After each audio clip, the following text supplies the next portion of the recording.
Talk to me about whether schools should be going back on the 1st of June.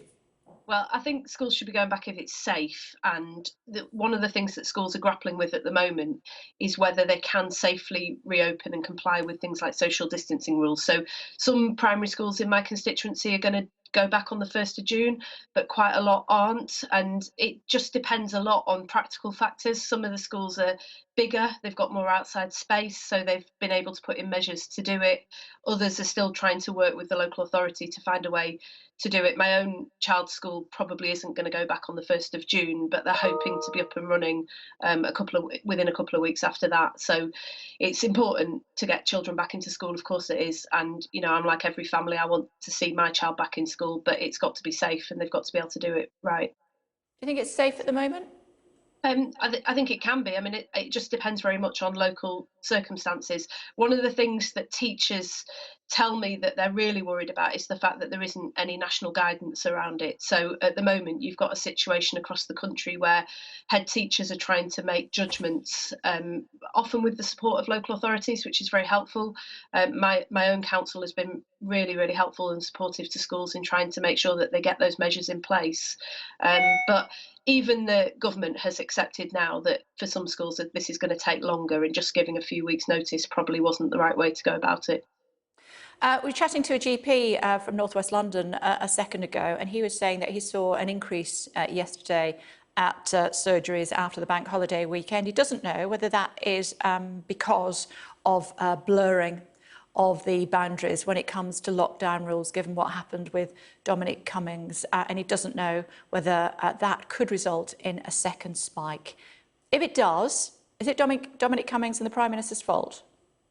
Well, I mean, I'm probably like him. I don't know why he's had more people in his surgery, but I think there is a really big moment coming because we're easing out of lockdown. That requires a series of political judgments as well as scientific judgments, and people need to understand the basis of the advice that they're being given and they need to trust it. My big worry about what's happened over the weekend is that I think increasingly people will feel that they can't trust the guidance that the government is putting out, and it's one of the reasons why Labour hasn't called for Dominic Cummings to be sacked. The Prime Minister said he's not going to sack him, but we've said if he isn't going to be sacked, then the Prime Minister must clear up a number of outstanding issues about how it was that his own advisor appeared to breach repeatedly the guidance that he'd written. Otherwise, we're not going to see public confidence restored, and my big fear is that people will start to just use their own instincts, as Dominic Cummings said he did himself, and that will leave the country in a very bad place. Well, we've heard from the Prime Minister. He says that his advisor didn't break the rules. We had a very lengthy news conference in the Rose Garden of Downing Street. End of. Don't we need to move on now and talk instead about how we get our country out of lockdown? Yeah, I mean, I think we do. We haven't just got the public health crisis that we're currently dealing with, but we've also got a huge problem in relation to what we do now to try and get the economy back on track. Just in the last few days, a major company that you probably know, Kay, Shearings in Wigan, went into administration. Hundreds of job losses here, thousands around the country, and some of those employees have worked for the company for 25 years. This is quite devastating. So we do need to move on, but we need to move on in a way that the public can have confidence about the advice that they're being given and the decisions that are being taken. And if there's one rule for government advisors and one rule for the rest of us, people will not have confidence and they won't follow the guidance. So the Prime Minister urgently needs to clarify why it is that he believes that Dominic Cummings didn't break those rules. Okay, so Shearings is the coach company, yeah? Yeah, it's a holiday travel company, so it's a SLG, so travel accommodation and the coach company is Shearings, yeah. But it's a long-standing company that was a perfectly healthy, profitable business that went out of business because of COVID-19, and we're seeing this right across the country. Okay, let me ask you a couple of questions appertaining to your brief, if I may. Nazanin Zaghari-Ratcliffe, first of all. We are all hoping against hope for good news today and that she will be pardoned. Have you managed to speak to Dominic Raab about it? Any idea? Yeah, so I've reached out to the family and to ministers as well.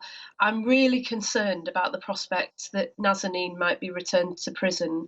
One of the things that we, alongside the family, have been urging Dominic Raab to do is to send the UK ambassador to visit Nazanin as a show of solidarity, because she was granted diplomatic immunity, and it's really important that in a moment of such distress that Britain stands up and shows that it will stand up for families like the Nazanin and her young child and husband. The family are understandably very, very worried that if she's returned to prison, that could signal a very lengthy spell again in prison. And after everything this family's been through, I think we desperately need to see a resolution to this situation and Nazanin brought home and reunited with her family. Okay. You've also written to Dominic Raab, I believe, about the situation in Hong Kong. What do you want to see happen there? Well, first of all, I think the government needs to set out some concrete measures that it wants both the Hong Kong authorities and China to take.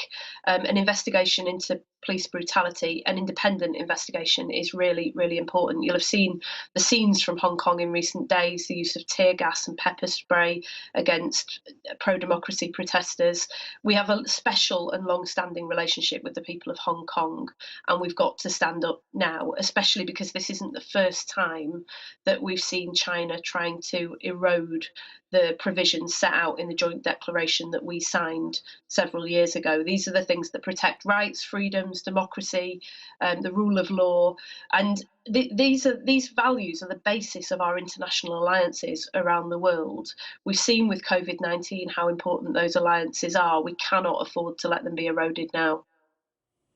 And just before we let you go, if I want to go to Spain this summer, am I going to have to take 3 weeks leave for a week's holiday? Well, it's not at all clear. The government 7 times has announced quarantine measures and then rode back on them. In the last couple of days, they've said that they want to introduce quarantine measures where people will have to self-isolate for 2 weeks after they return from most countries overseas. In the absence of any other measures, that seems to me to be a sensible temporary stopgap. But actually, what we need is a proper system of test, track and trace up and running. If people were tested when they returned from overseas, or even better still, before they got on the aeroplane, then we wouldn't be in a situation where we were having to ask people to quarantine for long periods of time.